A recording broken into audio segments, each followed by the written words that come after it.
بسم اللہ الرحمن الرحیم۔ بھائی صاحب، آپ کا درد و غم پر مشتمل تبلیغی جماعت کے آپس میں افراتفری کا جو کہانی ہے وہ سننے میں آئی ہے۔ اللہ تعالیٰ تمام نیک تنظیموں کو، اچھی جماعتوں کو کلمہ اسلام کی افادیت اور حمایت کے لیے اکٹھے رکھے۔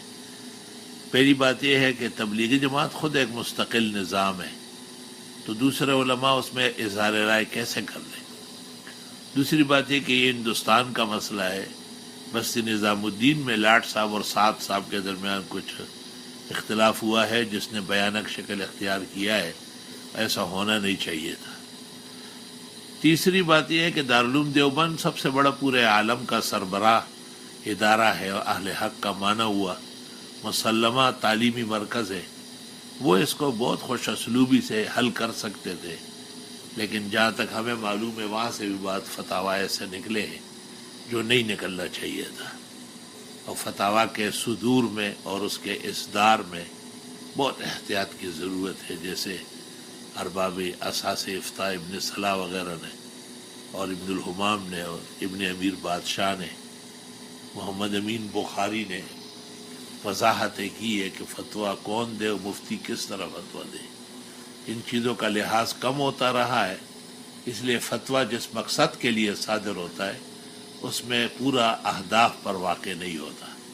وفی ذالک عبرہ لمن کان لہ قلب او القی السمع وہو شہید۔ باقی ہمیں تو جو علم اللہ تعالیٰ نے دیا ہے اپنے بزرگوں کے اتباع اور شکرانے میں، وہ یہ ہے کہ مجلس شورا کا امیر ہونا چاہیے۔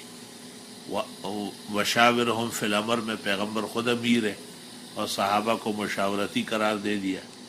وامرہم شورا بینہم کی یہی تفسیر متفق کی گئی ہے۔ ابن جریر نے اب جامع البیان میں اور ابن کثیر نے تفسیر میں، آلوسی نے روح میں، مولانا اشرف علی صاحب نے یہاں بیان القرآن میں نہایت مفصل کلام کیا ہے۔ دارالعلوم دیوبند کے مفتی اعظم مولانا حبیب الرحمن صاحب نے ایک رسالہ لکھا ہے اسلام میں مشورے کی اہمیت، اردو زبان میں ہے، وہ چھپ چکا ہے، وہ دیکھ لیا جائے۔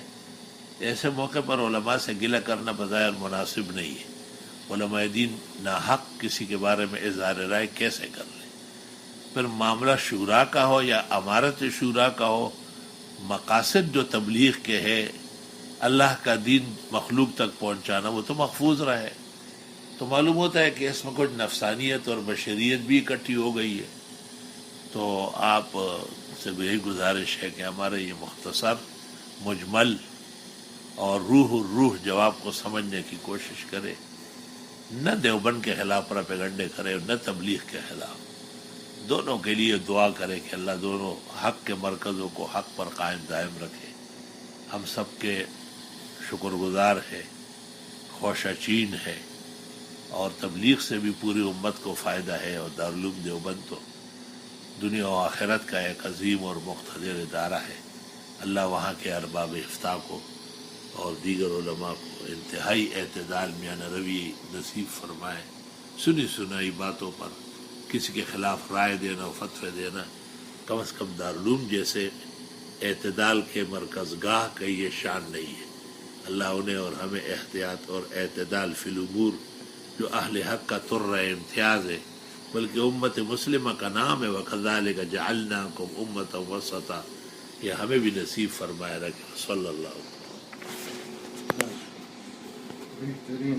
وہی بات وہی ہے، لیکن اندازہ جامعانہ نہیں ہے۔ آپ جو کہنے کے آپ بڑے پیارے ہیں، مجھے تو آپ کا ہر چیز کا خیال رکھنا۔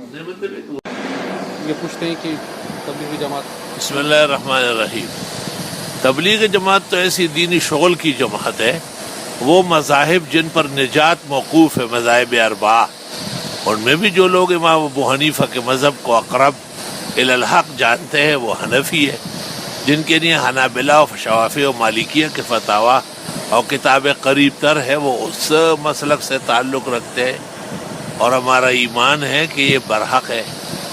تو ہم نے تو اس وقت جب کہ مولانا عبدالوہاب صاحب نے یہ بات کہی تھی کہ بھئی امیر نہیں ہوگا، امیر میں تکبر آتا ہے، اور آؤ اب آؤ کی باتیں کہی، تو میں نے ان کو کہا تھا کہ یہ غلط بات ہے۔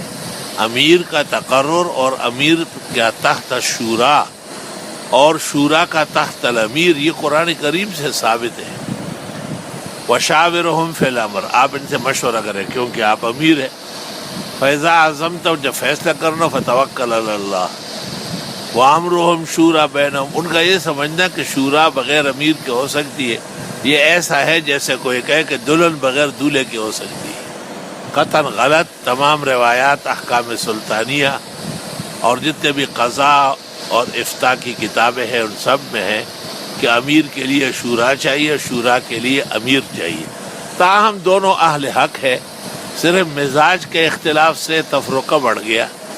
ایسی صورت میں جو جس طرف کو حق کے قریب جانے ان کا ساتھ دے، انشاءاللہ تعالی اجر ملے گا اور نجات ہو جائے.